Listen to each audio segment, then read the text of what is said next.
こんにちは。8日本語です。今日は日本の1年を紹介します。日本での1月から12月までの特徴な文化を1個ずつを見てましょう。日本語の字幕と翻訳をつけていますので、日本語の勉強しても使ってみてください。では、行きましょう。日本の1年。1月。まずは1月です。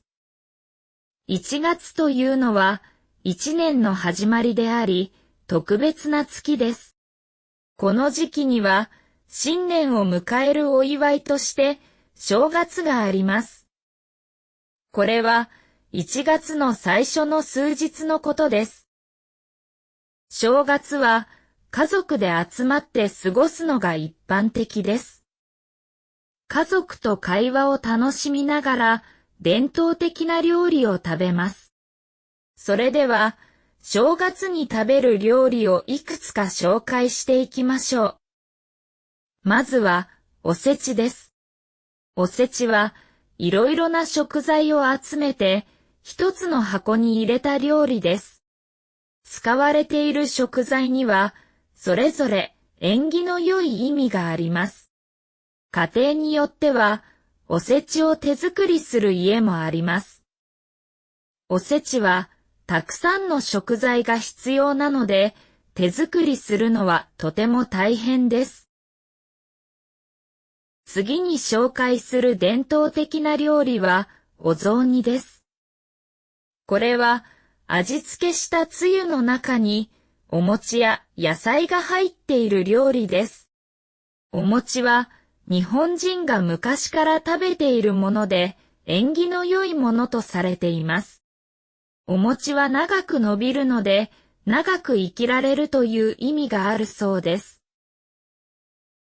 次はお年玉について紹介します。これは新年を祝い大人から子供にお金を渡す文化です。お金を専用の袋の中に入れて子供に渡します。お年玉の金額は子供の年齢によって変わります。例えば、小学生には1000円、中学生には5000円、高校生には1万円といったような感じです。また、子供の両親だけでなく、親戚の人からもお年玉をもらうことができます。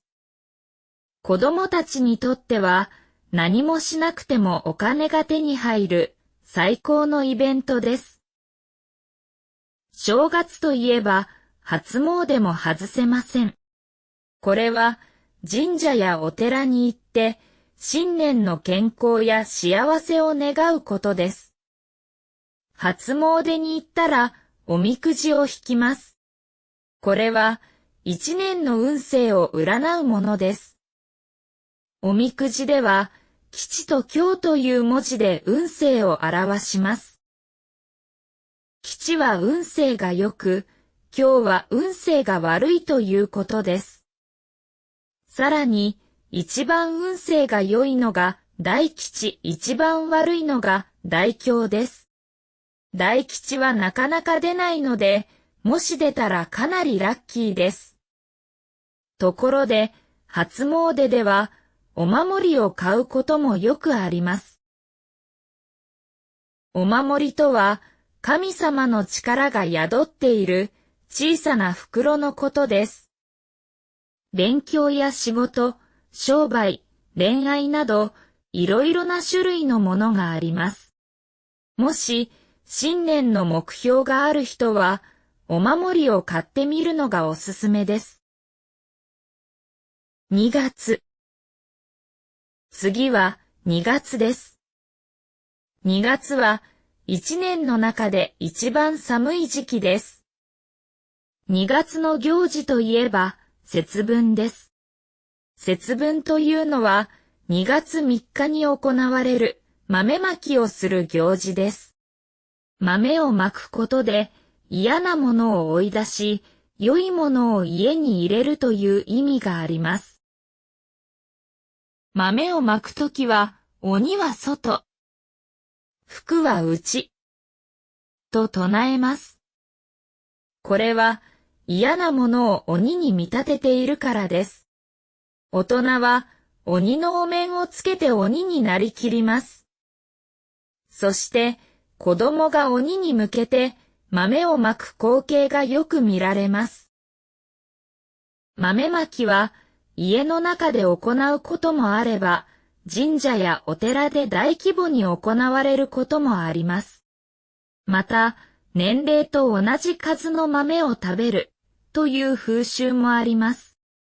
30歳の人は30個の豆を食べることになるので、結構大変です。2月はバレンタインも大きな行事です。バレンタインは2月14日に恋人や友人へチョコレートを贈る行事です。日本のバレンタインでは女性から男性へチョコを贈るのが一般的になっています。例えば好きな男性がいる女性は手作りのチョコを渡したりします。日本のバレンタインにはいくつかの種類のチョコがあります。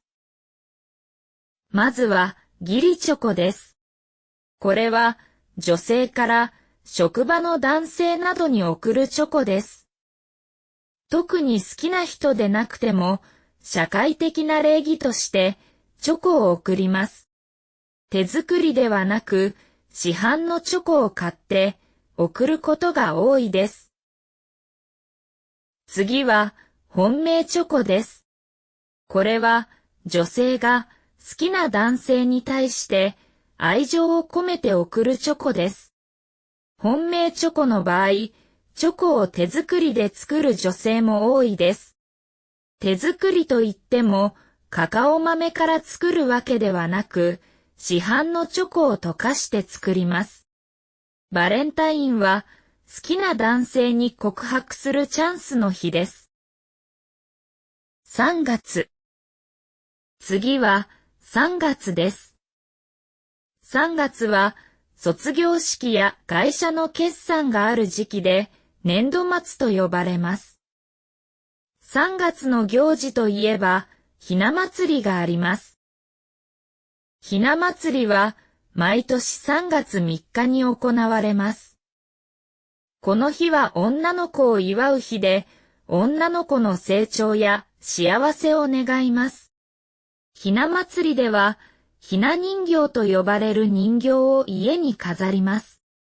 しかし、準備が大変なので、最近ではひな人形を飾る家は少なくなっています。3月はホワイトデーもあります。ホワイトデーはバレンタインの1ヶ月後、3月14日にある行事です。ホワイトデーでは、バレンタインとは反対に、男性が女性に贈り物をします。これは、バレンタインにチョコをもらった男性が、女性にお返しをするという文化です。お返しは、チョコだけではありません。お菓子、花束など、女性が喜ぶものを贈ります。お返しをするときに一つ気をつけることがあります。それは女性に渡すものの値段です。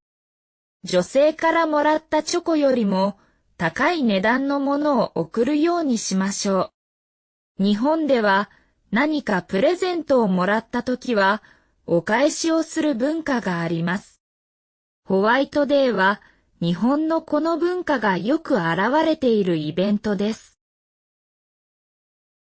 そして3月は卒業式の時期です。卒業式は学校の生徒が卒業し、次のステップに進むことを祝う式典です。卒業式では校長の挨拶や卒業証書の授与などが行われます。式が終わった後は、家族や友人と写真を撮って、最後の思い出を作ります。卒業式は、学校の中で最も感動的な行事です。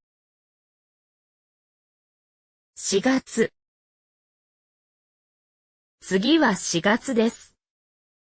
4月は新年度が始まる月です。この月は多くの人が新しい生活を始めるスタートの月と言えるでしょう。桜の花も満開になり、日本の春を感じることができます。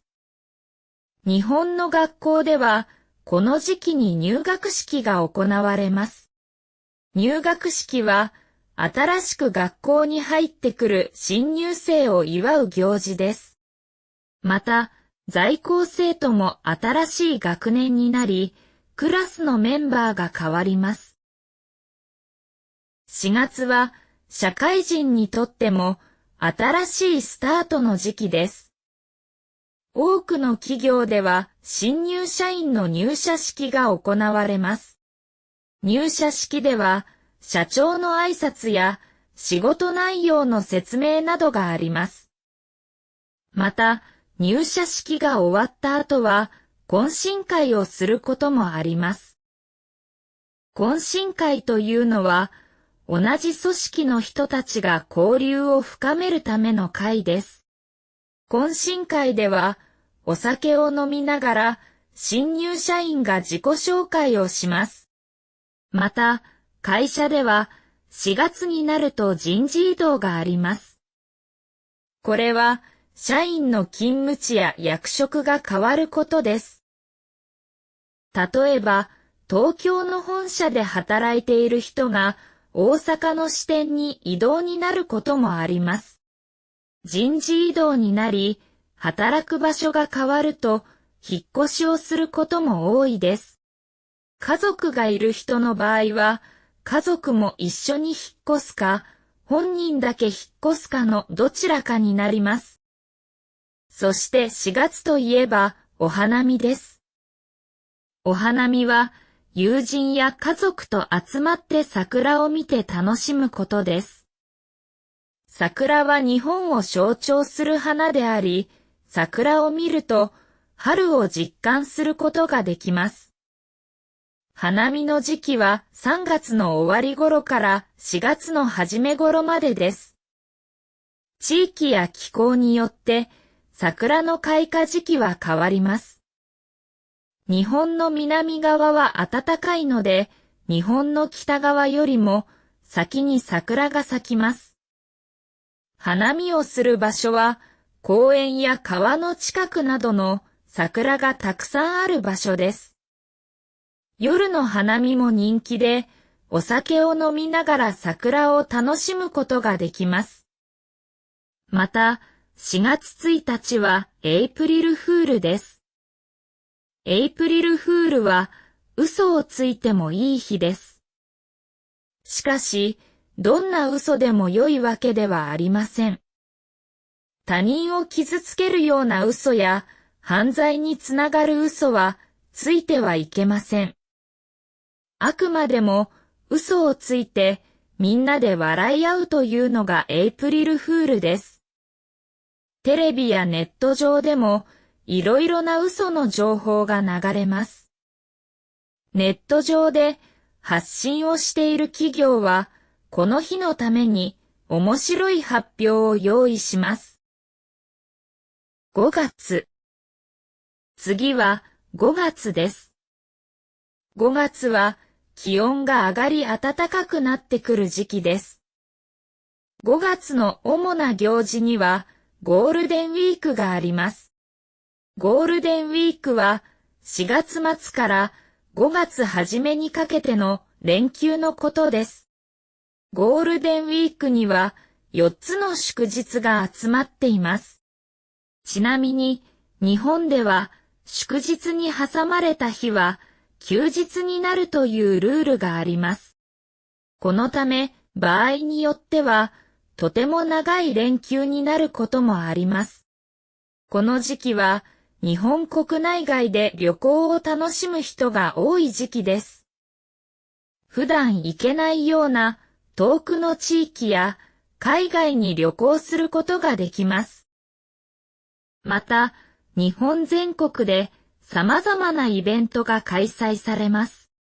例えば、花火大会やフードフェスティバル、イルミネーションなどがあります。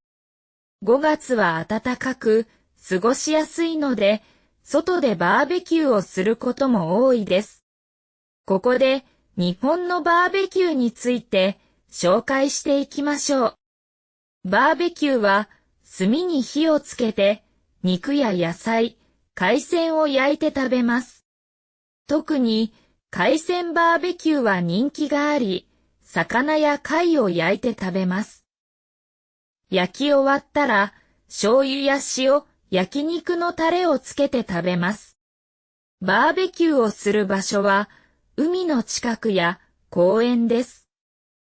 場所によっては、バーベキューセットをレンタルできることもあります。また、バーベキューといえば、お酒も欠かせません。炭で焼いた香ばしい食材とビールは最高の相性です。また、5月は日本中に鯉のぼりが現れる時期でもあります。これは5月5日に子供の日という祝日があり、鯉のぼりを飾る風習があります。なぜ鯉のぼりを飾るのでしょうか。これは中国の伝説から影響を受けています。その伝説とは、とある滝を登りきった鯉は竜になることができるというものです。このことから鯉は縁起の良いものとされ、子供の成長を願って鯉のぼりを飾っています。6月。次は6月です。日本の6月といえば雨がよく降る時期です。この時期は梅雨と呼ばれる時期です。梅という字と雨という字で、梅雨と読む特殊な言葉です。梅雨の時期は6月から7月にかけて1ヶ月ほど続きます。梅雨の時期に入ることを梅雨入り、梅雨の時期が終わることを梅雨明けと言います。この時期は毎日のように雨が降り続けます。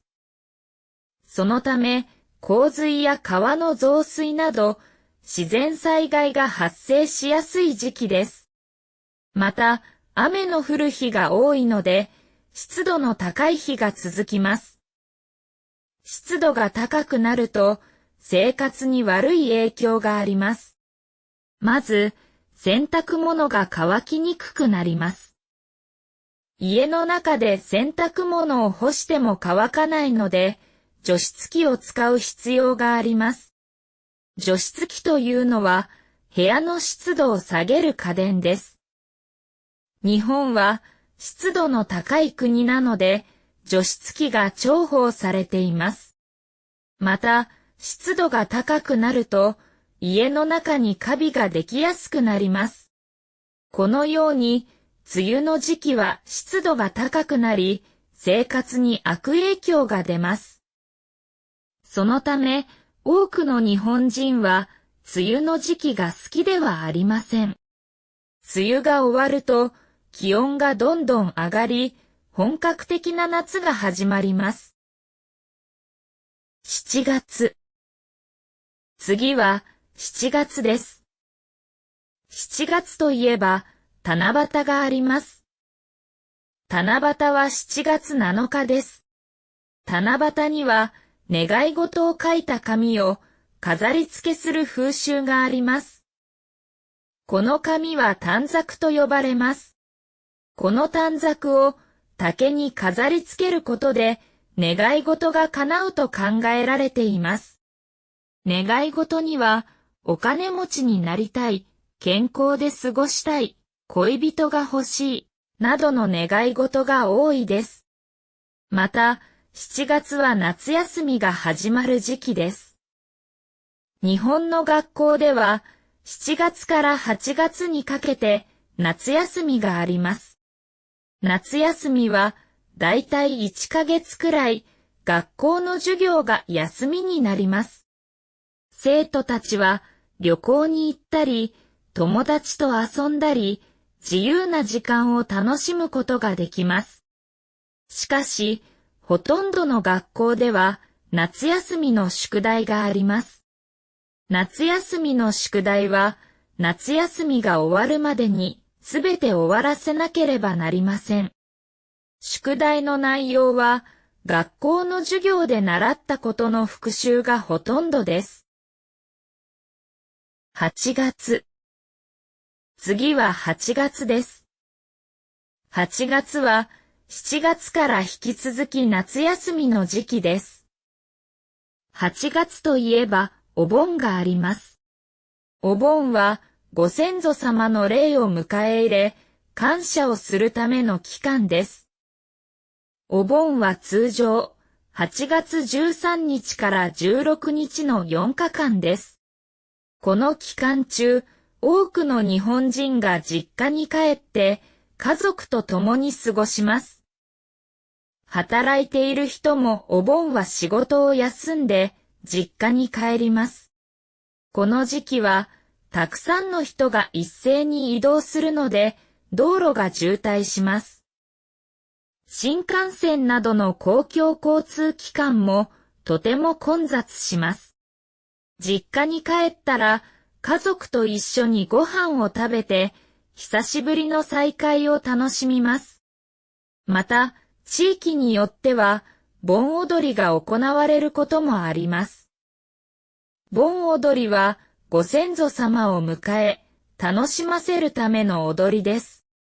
地域の人と一緒に盆踊りをすることでいろんな人と交流を深めることができます。9月。次は9月です。9月は夏が終わりに近づき、秋が始まります。9月といえばお月見です。お月見は秋の静かな夜にガツを鑑賞する文化です。秋の季節は月が美しく見えると言われています。お月見では月見団子を食べる風習があります。これは満月のような丸い形をしている団子です。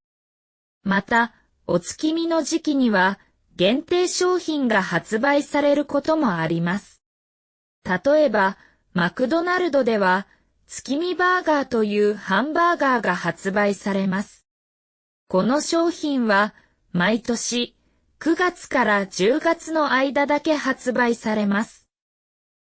目玉焼きをガツに見立てたハンバーガーで日本で大人げの商品です。9月は台風が多い時期でもあります。台風は日本より南の暖かい海域で発生します。そして南から北へと進みます。そのため沖縄や九州といった日本の南の地域は台風の影響を受けやすいです。台風が近づくと強い風や雨、高波などが発生し、大きな被害をもたらすこともあります。特に山の近くでは土砂崩れが発生しやすいため、非常に危険です。ちなみに、日本は自然災害が多い国として知られています。日本にとって最も恐ろしい自然災害は地震です。実は日本では毎日のように地震が発生しています。これは日本が地球のプレートがぶつかる場所に位置していることが理由です。小さな地震であれば問題はありませんが、年に数回大きな地震があります。大きな地震があると強い揺れで家が壊れたり、津波が発生したりします。そのため、日本では地震の対策が重要になっています。地震の対策としては、地震に強い家を建てることや、避難訓練をすることなどがあります。また、日本では地震があった際に、スマホやテレビですぐに警報が鳴るようになっています。日本はとても住みやすい国です。しかし、地震が多いということは知っておきましょう。10月。次は10月です。10月は秋が本格的に始まり、涼しくなってくる時期です。10月の行事には運動会があります。運動会は日本の学校などで行われるスポーツや運動をするイベントです。運動会といえば学校の運動会ですが、地域の運動会もあります。地域の運動会では、大人から子供までいろんな年齢の人が参加し、交流を深めることが目的です。運動会ではいろいろな種目があります。代表的な種目は、綱引き、玉入れ、リレーなどです。赤組と白組に分かれて仲間と協力し、優勝を目指します。また、応援合戦やダンスなどのパフォーマンスを披露することもあります。運動会の他にも、10月はハロウィンがある時期です。ハロウィンは10月31日に行われるイベントです。特に若者や子供たちの間で人気があります。ハロウィンでは子供たちが仮装をして大人からお菓子をもらいます。近年では若者が仮装やコスプレをするのが人気になっています。仮装した若者は街に行って仮装している人たちと交流します。一緒に写真を撮ったり、連絡先を交換したりすることが多いです。ハロウィンの日の繁華街は仮装した人たちで埋め尽くされています。11月。次は11月です。11月は秋が深まり寒くなってくる時期です。この時期といえば紅葉です。紅葉とは緑色の木の葉っぱが赤く変化することです。これは気温や日照時間の変化により葉っぱの成分が変わることで発生します。紅葉は山や公園などで楽しむことができます。この時期は紅葉を見るために山の中を散歩するのもおすすめです。紅葉の名所ではライトアップなどのイベントが開催されることもあります。日本で紅葉が有名な場所といえば京都です。京都の歴史ある建物と紅葉が見える景色はとても美しいです。紅葉は秋の季節を感じることのできる素晴らしいものです。12月。最後は12月です。12月は1年の最後の月です。12月といえば、まずはクリスマスです。クリスマスはキリスト教の祝日です。日本では恋人と過ごす日というのが一般的です。クリスマスは12月25日です。この日には多くのカップルがデートを楽しみます。レストランではクリスマス限定のメニューが用意されます。そして街の至るところでイルミネーションやクリスマスツリーが現れます。クリスマスにはケーキやチキンを食べる習慣があります。多くの家庭では晩ご飯でチキンを食べた後、クリスマスケーキを食べます。また、子供たちはサンタさんから欲しいものがもらえる日です。子供たちはサンタさんが実在していると思っていますが、その正体は子供たちの親です。親たちは子供たちの欲しいものをこっそり買っておきます。そしてクリスマスの日になったら、子供たちの枕元にプレゼントを置いておくのが定番です。一年の最後には大晦日があります。大晦日というのは一年の最後の日、つまり12月31日のことです。大晦日には新年を迎えるための準備が行われます。家庭では大掃除をするのが一般的です。大掃除では日頃掃除していない細かいところまで掃除します。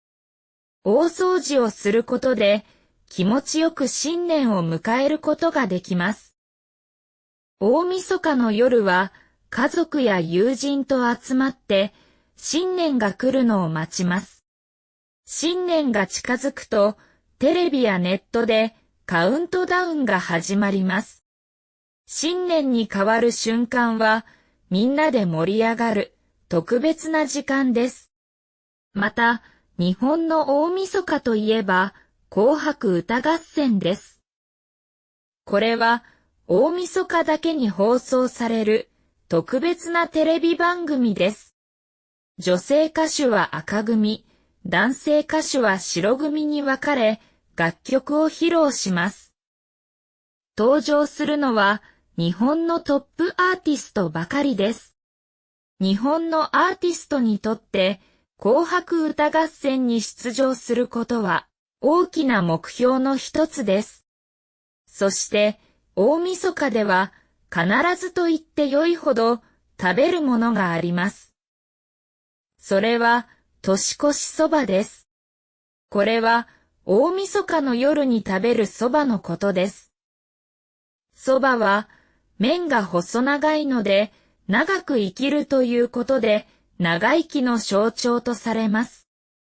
そのため年越しそばを食べることで次の年も健康でいられると言われています。動画を見てくれてありがとうございました。